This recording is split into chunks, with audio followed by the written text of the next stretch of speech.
Hi అండి. అందరూ మంచిగా ప్రిపేర్ అవుతున్నారా? నేను కూడా ఒక మోస్తరుగా ట్రై చేస్తున్నానని చెప్పాలి. ఈరోజు క్రిస్మస్ కదా! అందరికీ మేరీ క్రిస్మస్ అండి. క్రిస్మస్ కదా! బయటికి వెళ్ళలేదా? ఎంజాయ్ చేయలేదా? అని అనుకుంటే నేనేం చేయలేను. కానీ నాకిది ఎందుకో చాలా వర్తీ అనిపించింది. బయటికి వెళ్తే టైం వేస్ట్ అని నేను అనలేను. కానీ ఆహ్, నేనది చూస్ చేసుకోలేదు అంతే. మీరు ఇలాగే ఉండాలని నేను అనట్లేదు. బట్ నేనది చూస్ చేసుకోలేదు అంతే. కొన్ని రోజులు మన స్టడీ టేబుల్‌నే మనం ఒక ప్రార్థన మందిరమనో, శివాలయమనో, మసీదనో ఫిక్స్ అయిపోదాం. అప్పుడు అన్నిట్లికి పైనుంచి చల్లని బ్లెస్సింగ్స్ మనకెప్పుడూ పడుతూనే ఉంటాయి. అంతే అండి.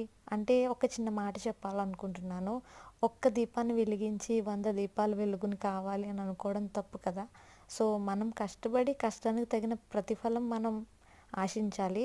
దానికి తగ్గట్టు దేవుడు కూడా దీవిస్తాడనేది నా ఒపీనియన్. సో, మీరు కూడా అదే ఫాలో అయిపోండి.